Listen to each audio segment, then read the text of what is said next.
Versículo 22 de 1 Corintios 1. Porque los judíos piden señales, los griegos buscan sabiduría humana. Esa es la manera humana, es según la carne. Yo quiero un señal, quiero más sabiduría. Dame una demostración, dame algo místico y yo voy a creer en Dios. Ayúdame a saber cómo puedo confiar en este mensaje realmente. Porque si la locura de Dios es más sabia que el hombre y la debilidad de Dios es más fuerte que el hombre, entonces hay una condenación grande al operar en la carne. Y es interesante, muchas iglesias evangélicas han tomado la bebida de Satanás y están operando en la carne. Ellos piensan que vamos a tener que dar lo que la gente pide. Buena música, un concierto cada domingo. En las iglesias evangélicas en Estados Unidos el santuario ahora está todo oscuro. Apenas hay una vela. El grupo de alabanza, ellos es un concierto, nadie canta, solo están observando.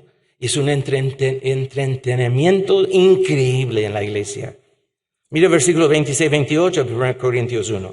Pues mirad, hermanos, vuestra vocación, que no sois muchos sabios según la carne, ni muchos poderosos, ni muchos nobles, sino lo necio del mundo escogió Dios para avergonzar a los sabios, los débiles del mundo escogió Dios para avergonzar a lo fuerte, y lo vil del mundo y lo menospreciado escogió Dios, y lo que no es para deshacer lo que es. ¡Wow! Él quiere establecer la tendencia que la carne es el opuesto de lo que Dios quiere hacer. Esto lleva a Pablo a concluir el primer capítulo de 1 Corintios con una declaración de Dios mismo. Y Pablo dice lo siguiente, 1 Corintios 1:31, citando Jeremías 9:24, el que se gloría, gloríese en el Señor. Y luego en capítulo 2, empezando en capítulo 2, versículo 1, cuando fui a vosotros para anunciaros el testimonio de Dios, no fui con excelencia de palabras o de sabiduría, pues me propuse no saber entre vosotros cosa alguna, sino a Jesucristo y a este crucificado. Una locura. Es interesante notar que Pablo no tenía carisma de una personalidad excelente. De hecho, dicen que era un feo, que no hablaba bien. No tenía nada de atractivo para el ojo. Así que la pregunta es, ¿a quién escoge Dios? Él no escogerá el más alto, pelo rubio, ojos azules. Dios no pide así. Dios no opera así. No escogió a David así. Dios no ve lo externo. Él mira el corazón.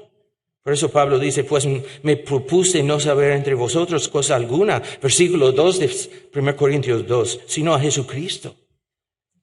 Y mira versículo 3-5 de 1 Corintios 2. Y estuve entre vosotros con debilidad, mucho temor, mucho temblor, y ni mi predicación fue con palabras persuasivas de humana sabiduría, sino con demostración del Espíritu y de poder, para que vuestra fe no esté fundada en la sabiduría de los hombres, sino en el poder de Dios. Vayamos otra vez a 2 Corintios 10, que dice 2 Corintios 10, versículo 3, entendiendo que la batalla es crítica. Aunque andamos en la carne, ¿qué dice? No militamos según la carne. Dios establece todo en la cabeza. Así que guardas cómo piensas, porque es una batalla espiritual y tu batalla más crítica está en tu mente. Por eso es que es tan crítico como piensas. Es muy crítico y Dios lo establece todo en la cabeza. Esa es la paradoja de la vida cristiana. La economía de Dios no hace sentido para nosotros si pensamos en la carne. La obediencia nunca hace sentido para nosotros. Alguien dijo eso. Sé obediente incluso si no tienes idea a dónde te llevará la obediencia. Sé obediente, incluso si no tienes idea a dónde te llevará la obediencia. La paradoja de la vida cristiana es que debes vivir de una manera en que rechazas lo que tu mente humana, la inclinación natural de tu voluntad, desea. Es por ello que tantas personas respiran, pero pocos viven. La economía de Dios no es la economía de este mundo. Es de extrañar que el mundo ponga a un lado aquello que más necesitamos, la palabra de Dios. A mí me encanta que en esta iglesia, en el lugar principal, está esta sagrada cosa, el púlpito.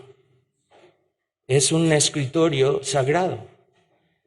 Y eso muestra que lo más importante de esta iglesia es que la predicación de la palabra de Dios. Si un día se quitan el púlpito, como hacen muchas iglesias, ponen una silla con un atril de música y el pastor está dando charlas. Cómo pensar más positivamente. Busca otra iglesia. Carapachá ya está muerto. Así mueren muchas iglesias, porque están operando en la carne, pensando que ellos saben, pero Dios no opera así. Parecen contradictorio. En ocasiones, debido al pecado y el efecto del pecado en nosotros, parece absurdo cómo Dios trabaja en nosotros. Parece ser lo opuesto de lo que conocemos y entendemos. Parece ir en contra de nuestros deseos naturales y la inclinación de nuestra voluntad. Parece ir en contra de nuestros deseos naturales. La economía de Dios, de la manera que Él trabaja, somos llamados a vivir por fe y no por vista. No es una locura que se levanten, se visten el día domingo, un día libre, no hay trabajo y llegan a una iglesia a sentarse en bancas para escuchar a alguien hablar. Eso es una locura, pero es lo que Dios escogió, rechazando cómo opera el mundo. Y si somos fieles a lo que Dios pide, Dios bendice cuando operamos en su espíritu. Mira piensa en lo que Dios nos pide. Hice una lista. Tenemos la esperanza de ir al cielo en virtud de lo que otro ha hecho por nosotros. Nos vaciamos para ser llenos. ¿Cómo puede ser esto? Admitimos que estamos mal y lo confesamos a fin de ser declarados justos. Tú dirás, ¿quiere decir que yo tengo que admitir y confesar mi pecado a fin de ser declarado justo? ¿No es esto contrario de cómo piensa la mente humana?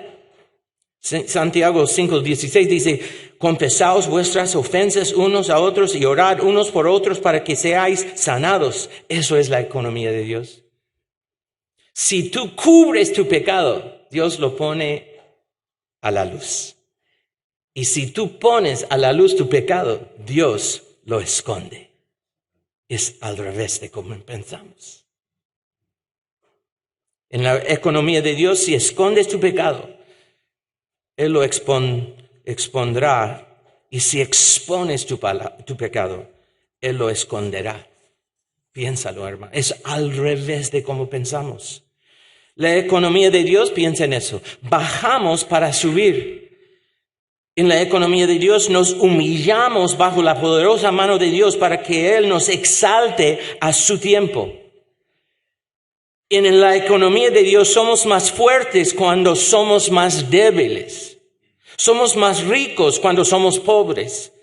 Somos felices cuando estamos tristes.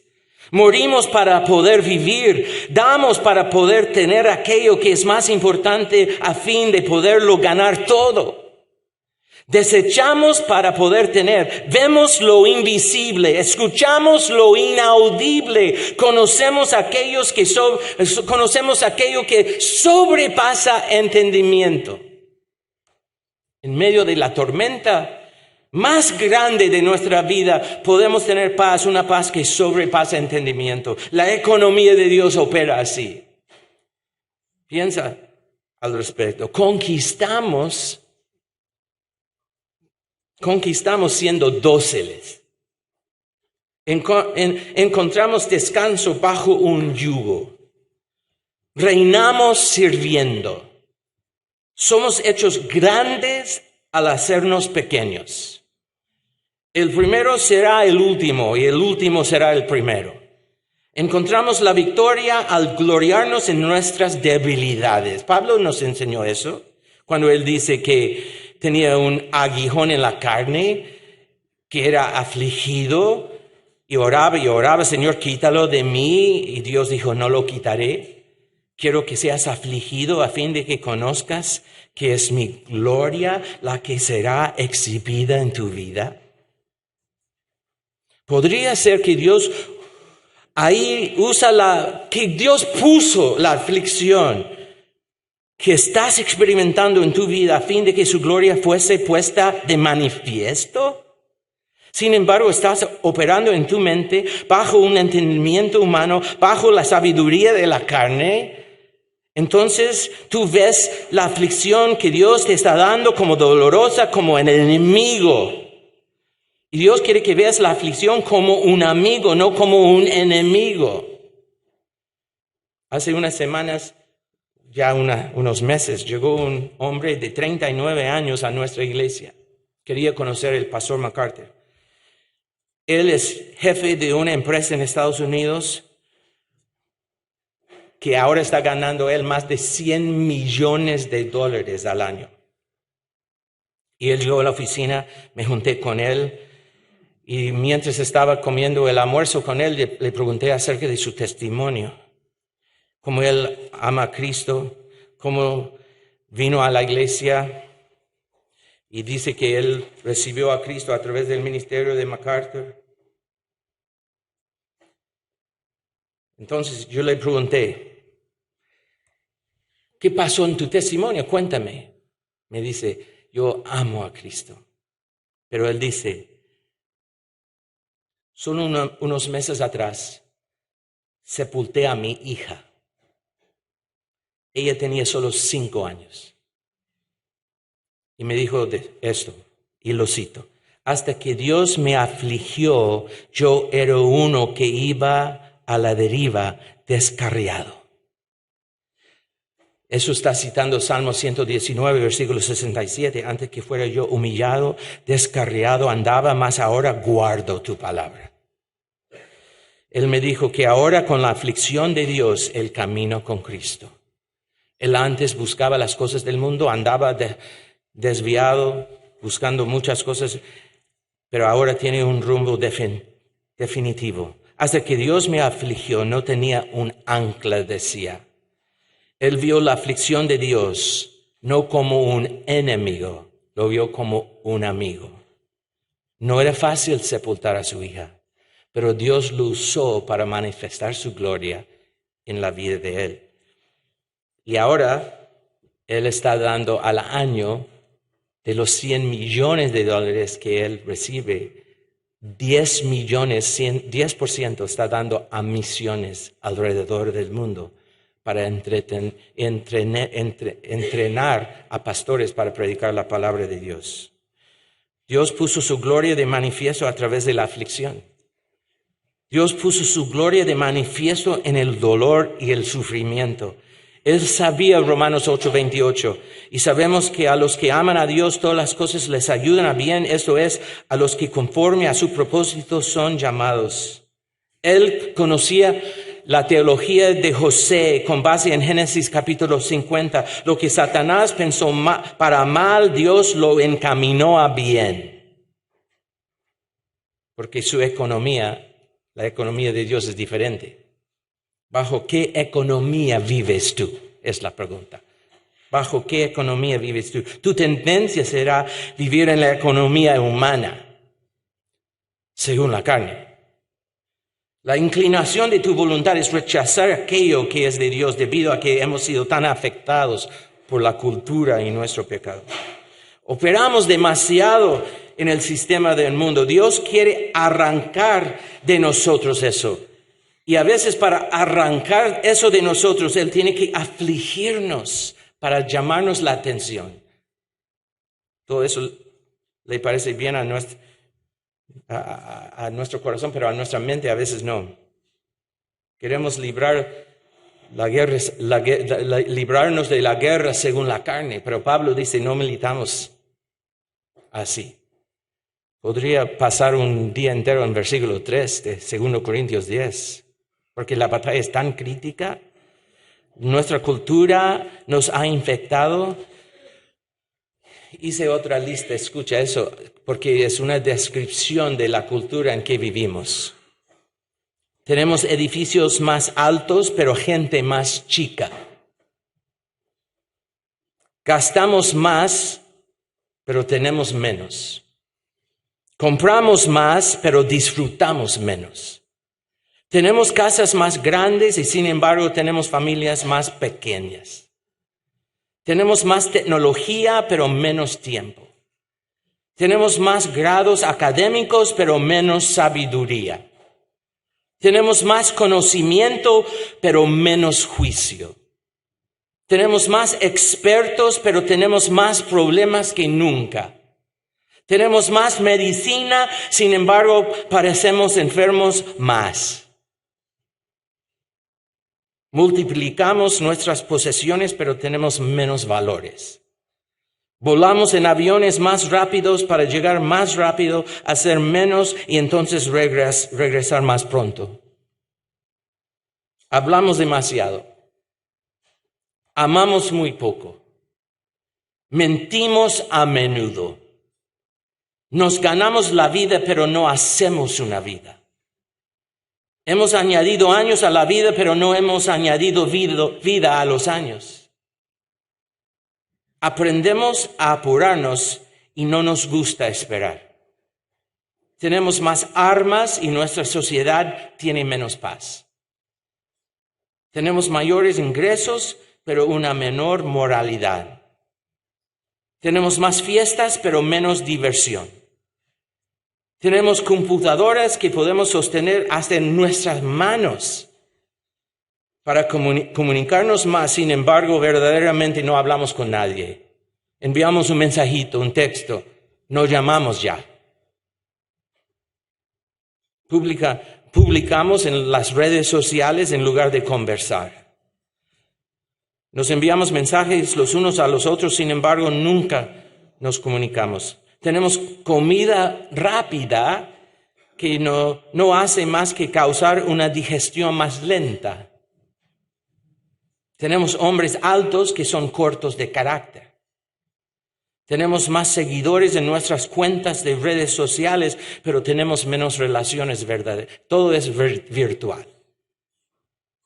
Tenemos más seguidores en nuestras cuentas de redes sociales, pero tenemos menos relaciones. La cultura estos días ha producido en nosotros una vida de viajes rápidos, pañales desechables, de una capacidad de atención de microondas. Tenemos una moralidad que tira todo a la basura. Tenemos cuerpos con sobrepeso, pastillas que pueden hacer todo, desde alegrar y prevenir hasta aquietar y matar. Alguien lo puso de esa manera. Hay mucho en la exhibición, pero no hay nada en el almacén. ¿Es cierto en tu vida? Hay mucho en la vitrina, pero nada en la tienda. Esa es nuestra cultura. Eso es en contra de lo que peleamos. Militamos no con la carne, es diferente, está en la mente, en cómo pensamos. Bueno, para terminar, ya se fue el tiempo solo en versículo 3, pero te doy los otros dos puntos, porque puede ser hace 2 años que vuelva. Si yo fuera el pastor, sería bueno terminar y la siguiente semana seguimos con versículo 4. Punto 2, no solo la batalla crítica. Versículo 4 dice, porque las armas de nuestra milicia no son carnales, sino poderosas en Dios para la destrucción de fortalezas. Punto 2, comprender el tipo de herramienta que tenemos. Tenemos que entender el tipo de herramienta que tenemos. Y Pablo nos está diciendo que es la palabra de Dios. ¿Qué dice Hebreos 4:12? Porque la palabra de Dios es viva, eficaz, más cortante que toda espada de dos filos y penetra hasta partir el alma, el espíritu, las coyunturas, los tuétanos, discierne los pensamientos, la intención del corazón. Aquello que ninguna mente humana podría discernir alguna vez, la palabra de Dios sí puede hacerlo. Es una espada de dos filos.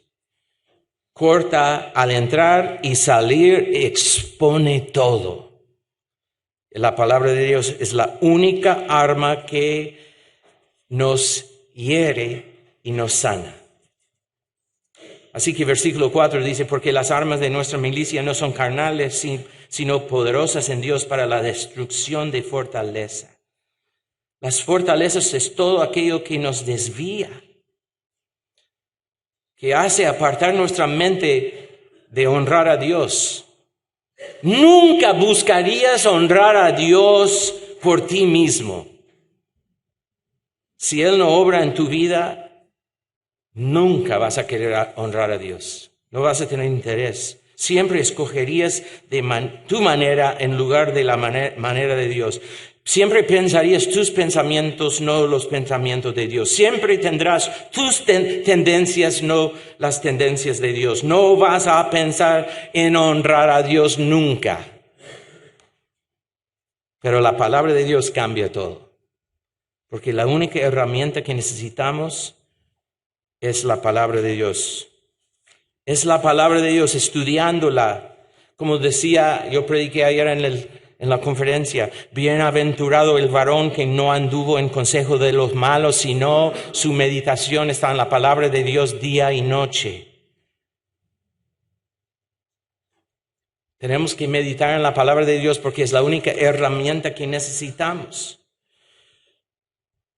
En la ley de Jehová está su delicia y en su ley medita de día y noche. Salmo 1, versículo 2.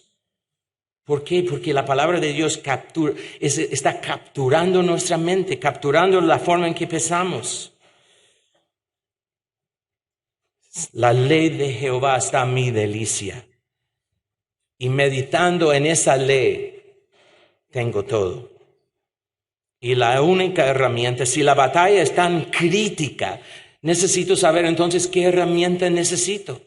Y la única herramienta, como dice en 2 Corintios capítulo 10, versículo 4, dice claramente que nosotros tenemos, la arma es la palabra de Dios, porque mira en Efesios capítulo 6.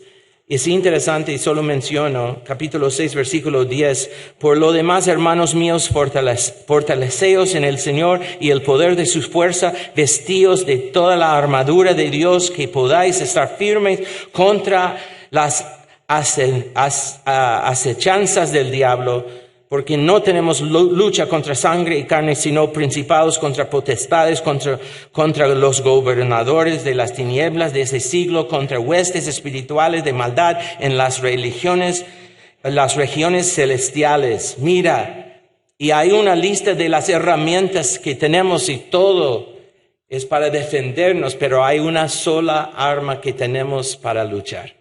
Es la espada de Dios. ¿Y cuál es la espada de Dios? Su palabra. La única herramienta que necesitamos es la palabra de Dios. La batalla es crítica. Debemos comprender lo poderosa es el arma que necesitamos para estar en esa batalla, y es la palabra de Dios. Por eso Satanás siempre quiere quitar la palabra de Dios de todos. La palabra de Dios es lo más importante. Bueno, el tercer punto, entender la batalla que es crítica, entender la única herramienta que nosotros tenemos. Y punto 3 es la forma en que tenemos que luchar. Mira versículo en 2 Corintios, en capítulo 10, dice, derribando argumentos y toda altivez que se levanta contra el conocimiento de Dios, llevando cautivo, esa idea, tomando prisionero todos los pensamientos. Y el punto 3, si quieren tener un título, la batalla crítica, punto 1, número 2, la herramienta que necesitamos, la Biblia, y punto 3, de este sermón es: sé implacable, es la idea.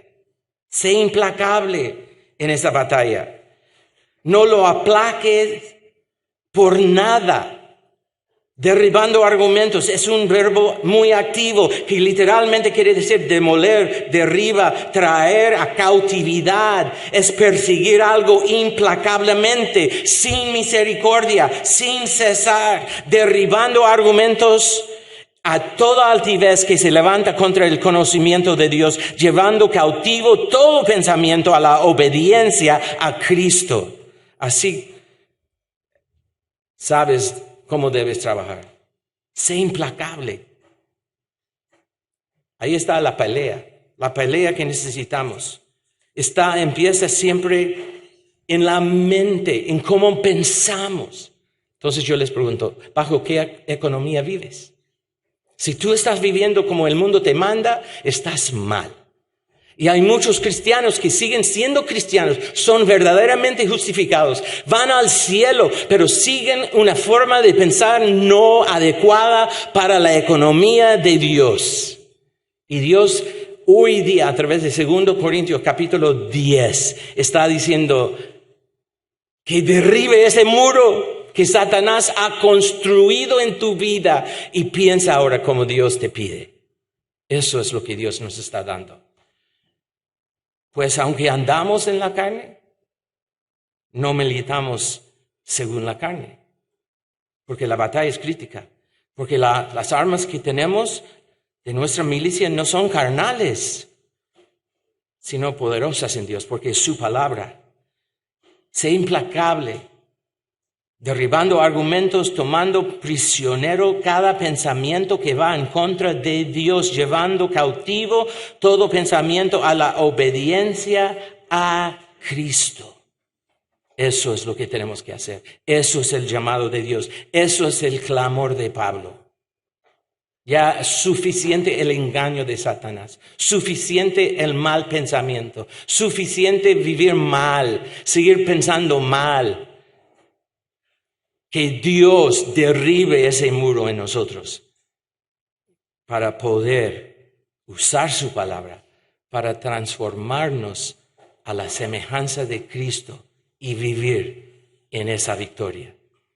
Cristo vino para que tengamos vida en abundancia, pero tenemos que cambiar la forma en que pensamos.